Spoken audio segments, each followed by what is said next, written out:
My name is Haley. I hope you are all keeping well and safe.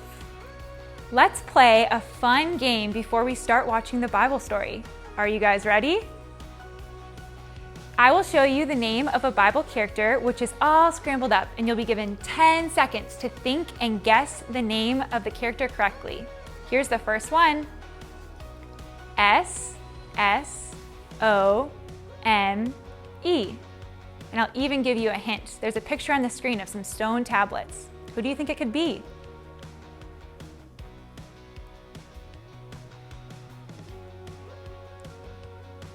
The right answer is Moses. All right, let's move on to the second one.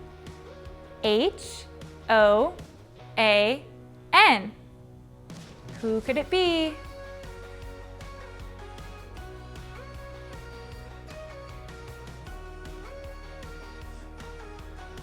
Did you guess Noah? That's the right answer. All right, let's move on to the third one. A-L-U-P. And I'll give you another hint. There's a picture of hands writing on a scroll.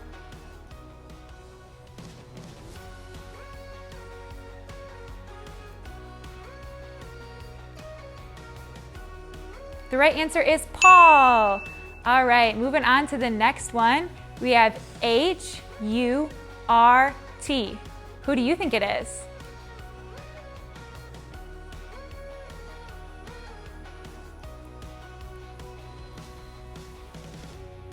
The answer is Ruth.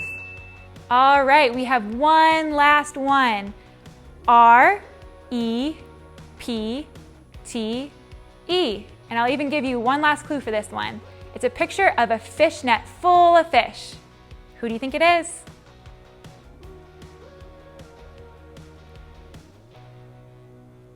The answer is Peter. Did you guys get all 5 right? Great job, kids. Thanks for playing. So last week we learned that faith is confidence in what we hope for, and assurance about what we do not see. This Christian hope is such that it dictates all of man's conduct. Our faith gives us solid assurance that God's promises will be fulfilled and a clear vision of the invisible spiritual reality. The men and women we are learning about had nothing in the way of outward evidence to support them, but they retained a firm hold on the promises of God. Today, we will look at the kind of faith that pleases God. To please God and to be motivated to faithfully follow God's commands, we must believe that His awesome promises for the future are true. God can foresee the future because He is all-knowing and all-powerful, and God controls the future. He is a loving, giving God, a rewarder of those who diligently seek Him. Before we watch the Bible story, let us join our friends in singing the song, I Walk by Faith.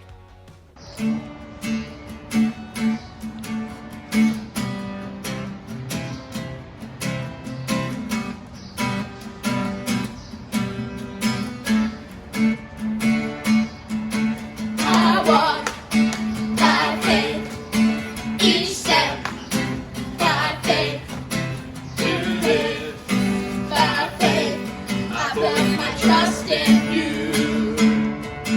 I walk by faith.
it's for me.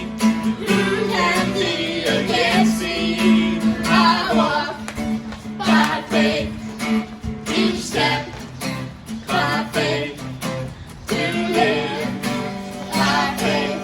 I put my trust in you. I walk by faith, each step by faith, to live by faith. I put my trust in you. Hey guys, my name is Jothica. I'm going to be reading a verse from the book of Hebrews.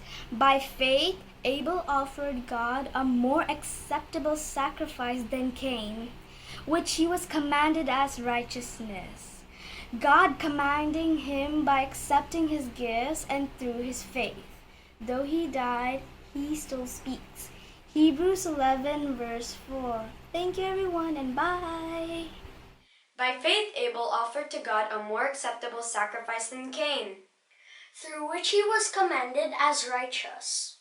God commending him by accepting his gifts. And through his faith, though he died, he still speaks. Hebrews chapter 11 verse 4. Hebrews 11 verse 4. By faith Abel offered to God a more acceptable sacrifice than Cain, through which he was commended righteous, God commending him by accepting his gifts.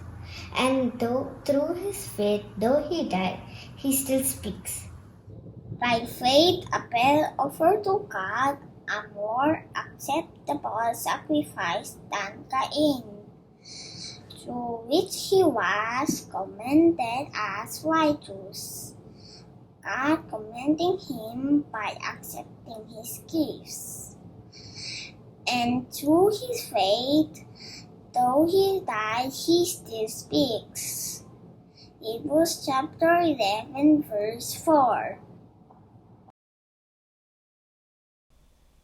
Hey kids, last week we watched the story of Abel, who by faith made an acceptable offering to God. Today, we are going to learn about a man called Enoch, who by faith continued to live in fellowship with God. Enoch is mentioned only very briefly in the Bible, but from the verses that mention Enoch, we learn that he walked with God and he pleased God. Could there be a better testimony? Could there be a higher mission in life? Could there be anything else of more importance in this life? Let us watch this clip that's an imagination of how Enoch's life would have looked like. Enoch, the man who walked to heaven. Enoch was born not very long after God had created the earth. In fact, when Enoch was born, Adam, the first man, was still alive. Enoch was a very special guy. He wasn't special because he was super smart, or because he had lots of stuff, or because he was a really nice guy. No, those things don't matter much to God at all. Enoch was so special to God because he knew God. He was close to God. He walked with God. And God liked that a lot. Because Enoch was God's friend and companion, he didn't need to know where he would go or what he would do tomorrow. He didn't need to know where God was taking him. He was just happy to be God's friend. Even though God was in heaven and Enoch was on earth, that didn't stop Enoch from being close to God. Even though Enoch couldn't touch God with his earth hands or see God with his earth eyes, that didn't stop Enoch from walking with God.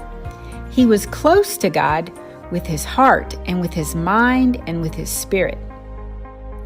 When Enoch woke up in the morning, he didn't think about all the fun things he wanted to do today. He thought only about what God wanted. And he talked to God. Good morning, God. What are you thinking about today? What would make you happy today? And when Enoch walked through the town during the day, he didn't think, hey, that guy has a nice house. Or, that person has lots of fun things. I wish I had things like that. Instead, he thought, all these things I am seeing with my earth eyes are just around for a little while. But God, you are unseen. What else is unseen? What do you see? God, I love you so much and I love everything about you. I want to see what you see. And because Enoch lived his life like that, talking to God all throughout the day about everything that happened, Enoch started to deeply know God.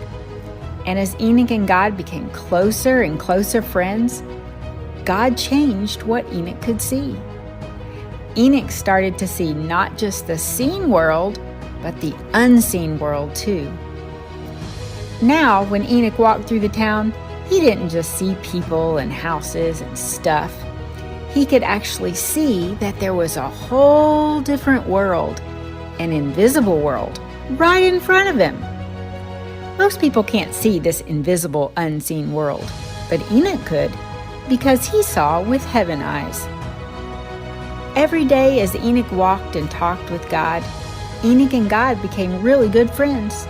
They talked together all the time. One day, as Enoch was walking along, talking with God and enjoying his company, God said, "Hey Enoch, just come on up here. Let's finish this conversation face to face. I really want you to come up here and be with me in heaven right now." Well, Enoch sure liked the sound of that, so poof, Enoch disappeared to the human eye, but to heaven eyes, he was right where he belonged. Nope, he didn't die. God just liked Enoch so much that he took Enoch to come be with him. And now, happy, happy, happy Enoch would get to be with God in heaven forever and ever. I want to be that kind of friend to God just like Enoch was. Don't you? Can you imagine how much it meant to God that when he looked at the earth and his creation and saw how far it had fallen, how everything was contaminated with evil, he still saw one man who walked faithfully with him, whose intention was to please him? What an amazing example we have in Enoch. He lived a life of faith. It was a way of life for him. He walked with God. He allowed God to direct his path. That's how he was pleasing to God. And because of his faith, God took Enoch to be with him. In the midst of darkness of sin, God by his Spirit was calling a people to be his people. It was this promise that Jesus Christ came to fulfill. Why did Jesus Christ come into this world? He came to end our broken communion with God and to bring us into perfect communion with him. Our Lord Jesus Christ became man, lived a perfectly sinless life here on earth, and he died for us, so that by trusting him and his completed work, we could live with God forever. This is God's purpose. That's why men and women of all nations shall be brought together as his people, to be with him forever. God is all sufficient for those who know him. How do we walk with God? What is walking with God in a day-to-day life? It means he is our constant companion. We get to know him by immersing ourselves in his word. He is the one we turn to for all instruction, guidance, comfort, and strength. The memory verse for today is Hebrews chapter 11, verses 5 and 6, which reads, "By faith Enoch was taken up so that he should not see death, and he was not found because God had taken him. Now before he was taken, he was commended as having pleased God. And without faith, it is impossible to please him. For whoever would draw near to God must believe that he exists and that he rewards those who seek him." Please send a video of you reciting the memory verse to kids@redeemerdubai.com by Sunday evening. Bye.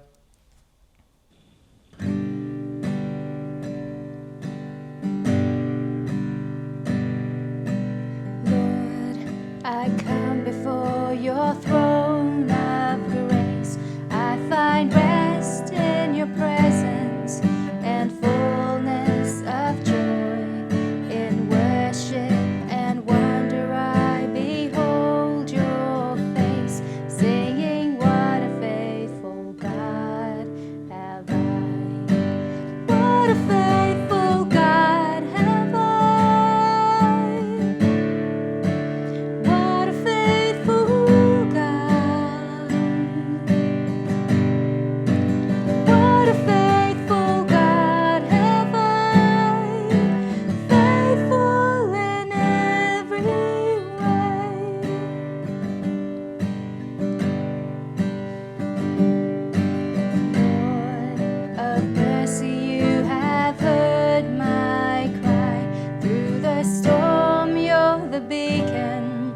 my song in the night, in the shelter of your wings, in my heart's reply, singing, what a faithful God have I. What a faithful God have I. What a faithful God. What a faithful God have I. Faithful in every way.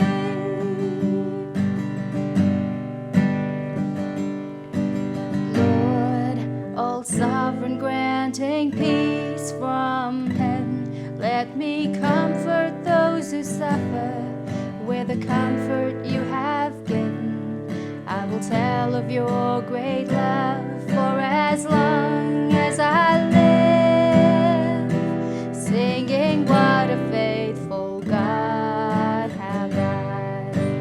What a faithful God have I. What a faithful God. What a faithful God have I. Faithful in every way. What a faithful God have I. What a faithful God. You are faithful. What a faithful God have I. You're faithful in every way.